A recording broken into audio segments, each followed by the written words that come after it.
दोस्तों नमस्कार। आज के इस वीडियो में हम टुटेजा ट्यूटोरियल्स का टेस्ट सीरीज सॉल्व करेंगे। आज का टॉपिक है भारतीय कला संस्कृति। चलिए स्टार्ट करते हैं। सुमिलित कीजिए नित्य और राज्य। भरतनाट्यम तमिलनाडु, कथक उत्तर प्रदेश या मध्य भारत ले लीजिए, कचुपुड़ी कुचिपुड़ी आंध्र प्रदेश, मोहिनीअट्टम जो है केरल में। ठीक, तो हमारा आंसर क्या हो जाएगा? 2143। आप जानते हैं 8 शास्त्रीय नृत्य हैं, तो 4 शास्त्रीय नृत्य आपको पता चल गए। और कौन कौन से हैं देखिए, ओडिसी है, ठीक, मणिपुरी है,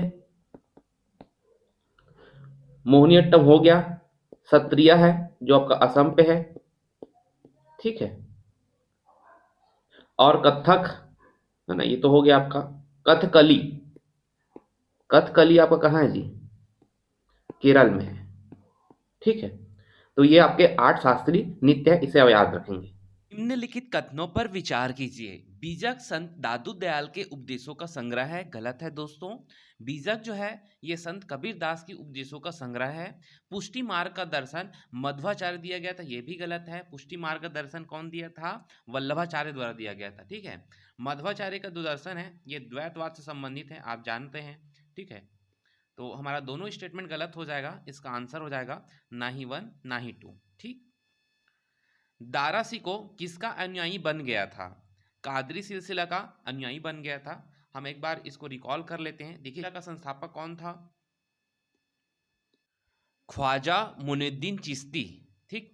ये चिश्ती सिलसिले से संबंधित है और मोहम्मद गौरी के साथ 1192 में भारत आए थे, ठीक है।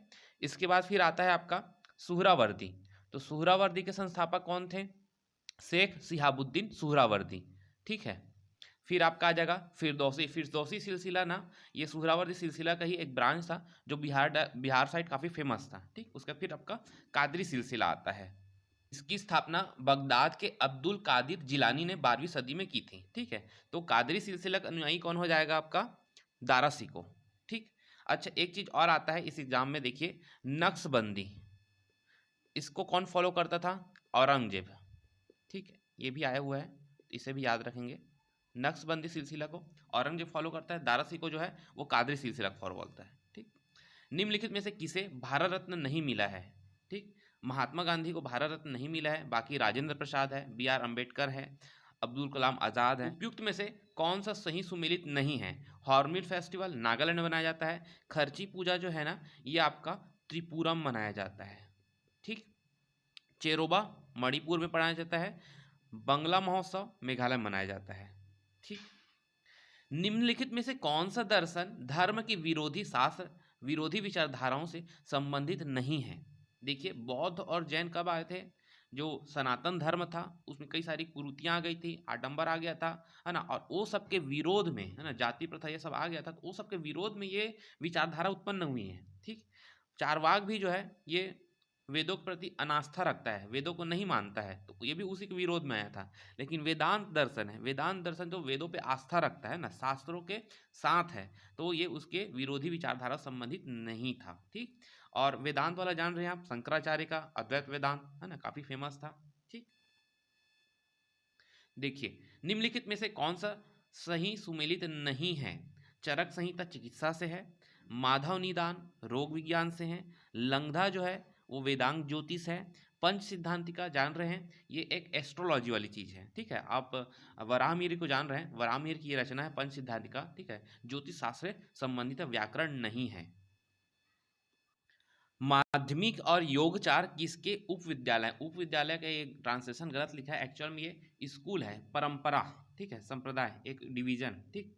तो देखिए माध्यमिक और योगाचार ना, ये महायान विचारधारक परंपरा है। महायान जो है आप बौद्ध धर्म जान रहे हैं, है ना। 1 AD पे क्या होता है, हीनयान और महायान दोनों में विभाजित हो जाता है, तो महायान से संबंधित है माध्यमिक और योगाचार, है ना। हीनयान आप जानते हैं जो भगवान सॉरी जो बुद्ध को एक आदर्श पुरुष के मानते हैं, एक संत व्यक्ति के रूप मानते हैं, वो हीनयान विचारधारा है। महायान में भगवान के रूप में उसे पूजा जाता है, ठीक है। महायान बोधिसत्वों की पूजा करते हैं, है ना।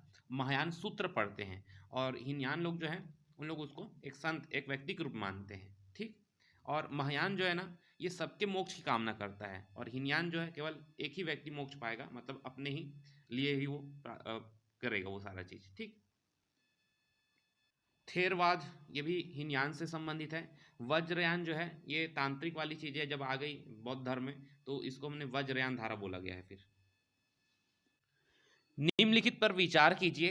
तमिल, तेलुगु, कन्नड़, मलयालम, ओडिशा उपरोक्त में से किसे शास्त्रीय भाषा घोषित किया गया है। ठीक, तो देखिए सभी जो हैं ये शास्त्रीय भाषाएं। आप जानते हैं 6 भाषाओं को शास्त्रीय भाषा का दर्जा दिया गया है। ठीक है, सबसे पहले तमिल को 2004 में दर्जा दिया था और सबसे लास्ट में आपका ओडिशा को 2014 में दर्जा किया था। ठीक है, और ये 5 भाषा लिखा है, इसमें एक और भाषा आपका ऐड हो जाएगा, संस्कृत। ठीक है, तो कुल 6 शास्त्रीय भाषा हैं और 8 जो है शास्त्रीय नृत्य है। इसे याद रखेंगे तो पांचों हमारा सही है, सी ऑप्शन सही हो जाएगा। निम्नलिखित कथनों पर विचार कीजिए। संकीर्तन मणिपुर का पारंपरिक गायन है, सही है। इसे यूनेस्को की सूची में शामिल किया गया है, सही है। और वैष्णववाद से संबंधित है, बिल्कुल सही है। ठीक, तीनों स्टेटमेंट सही है हमारा। निम्नलिखित में से कौन सा संस्कृत नाटक और लेखक सुमेलित नहीं है। देखिए, सारीपुत्र प्रकरण अश्वघोष का है। मुद्रा राक्षस विशाख दत्त है ना, और विशाख दत्त एक रचना और याद रखिएगा, देवी चंद्रगुप्तम। ठीक, देवी चंद्रगुप्तम में विशाख दत्त के। ठीक, रत्नावली, रत्नावली किसका है जी, हर्ष का है। ठीक, हर्ष का क्या है, रत्नावली, नागानंद, प्रियदर्शिका, ये सब हर्ष द्वारा लिखा गया है। मृक्ष कटिकम शूद्रक द्वारा लिखा गया, सही है। तो ये हमारा सी जो स्टेटमेंट है ये गलत हो जाएगा। असम के क्षत्रिय नृत्य के बारे में निम्न कथनों पर विचार कीजिए। इसे 15वीं शताब्दी में माधव देव द्वारा पेश किया गया था, गलत है दोस्तों। इसे किसके द्वारा पेश किया गया था, शंकर देव के द्वारा। ठीक, शंकर देव के द्वारा। भगवान कृष्ण की पौराणिक कहानियों पर आधारित है, सही है ये। ठीक, तो हमारा आंसर क्या हो जाएगा, केवल 2 जो है ये सही। निम्नलिखित संगीतकार पर विचार करें। पंडित भीमसेन जोशी, हंगूबाई हंगल, प्रभा आत्रे। निम्न में से कौन किराना घराना संबंधित है। देखिए, किराना घराना ना भारतीय शास्त्रीय संगीत और गायन की हिंदुस्तानी ख्याल गायकी परंपरा से संबंधित है ना। और इसमें प्रभा अत्रे को लास्ट ईयर जान रहे हैं पद्म पुरस्कार भी मिला था, है ना। तो तीनों जो है ना ये किराना घराना संबंधित है, इसे याद रखेंगे। भारतीय शास्त्रीय संगीत में राग होते हैं, है ना, अलग अलग समय पे अलग अलग राग होते हैं जो समय को प्रकट करते हैं, मनोभाव को, ऋतु को, है ना। तो उपयुक्त सभी इसका आंसर हो जाएगा। अजंता गुफा चित्रकला के बारे में निम्न पर विचार कीजिए। चित्रकला बौद्ध धर्म और जैन धर्म संबंधित है, ये गलत है दोस्तों, ये केवल बौद्ध धर्म संबंधित है। ठीक, रावण का कैलाश पर्वत को हिलाना वहाँ की प्रसिद्ध चित्रकला है, ये भी गलत है। ये आपका कहाँ है जी, एलोरा में है। ठीक है, तो दोनों स्टेटमेंट हमारा गलत है। ठीक, देखिए अजंता की गुफा महाराष्ट्र में स्थित है, आप जानते हैं। और यहाँ टोटल 29 गुफा है ना। जो 25 जो है ना वो आवासीय गुफा विहार संबंधित है, और जबकि 4 ठो है वो चैत्य हैं। ठीक, इसको याद रखें। चैत्य जानते हैं जहाँ पास प्रार्थना किया जाता है ना। और विहार जो होता है वहाँ पास रहते हैं बौद्ध भिक्षु लोग। ठीक, तो आपका क्या है, 25 विहार है और 4 चैत्य है। ठीक, और ये वाकाटक राजा हरिसेन ये सब का संरक्षण मिला था इन लोग को। ठीक, फ्रेस्को को पेंटिंग की गई है, जातक कथाएं हैं, यूनेस्को में ये सबको शामिल किया गया है। अजंता गुफा, ठीक। एलोरा गुफा ना ये भी आपका महाराष्ट्र में ही स्थित है, और यहाँ कुल 34 गुफा है एलोरा में। ठीक है, 34 में से देखिए 17 जो है ये आपका ब्राह्मण है या हिंदू कह लीजिए, 12 जो है आपका बौद्ध से है, और 5 जो है जैन मंदिर है। ठीक, एलोरा की जो गुफा है ना इसे राष्ट्रकूट वंश के द्वारा बनाने की शुरुआत की गई है ना। और इसमें 1983 में इसे यूनेस्को के विरासत स्थल में शामिल किया गया था। ठीक, कैलाश नाथ वाली जो गुफा है ये गुफा संख्या 16 है। ठीक, कैलाश पर्वत वाली जो गुफा है ये कैलाश पर्वत वाला जो है ये गुफा नंबर 16 है। ठीक है, तो ये हमारा इनमें से कोई नहीं आंसर हो जाएगा, डी। निम्नलिखित में से कौन ज्योतिर्लिंग नहीं है। आप जानते हैं 12 ज्योतिर्लिंग है और 4 धाम है। ठीक, तो बद्रीनाथ किस में आता है जी, ये 4 धाम में आता है। ठीक, ज्योतिर्लिंग में नहीं आता है। द्वारिका, रामेश्वर और आपका बद्रीनाथ है ना, ये आपका क्या है ज्योतिर्लिंग। कौन सा सूर्य मंदिर के लिए प्रसिद्ध है। अरसावल्ली, गया और ग्वालियर तीनों जो है सूर्य मंदिर के लिए फेमस है। अरसावल्ली आपका आंध्र प्रदेश में है, गया तो जान रहे बिहार में है, ग्वालियर भी जान रहे आप एमपी में है, ठीक। तो चलिए ठीक है। मियाँ तानसेन के संदर्भ में निम्न से कौन सा कथन सही नहीं है?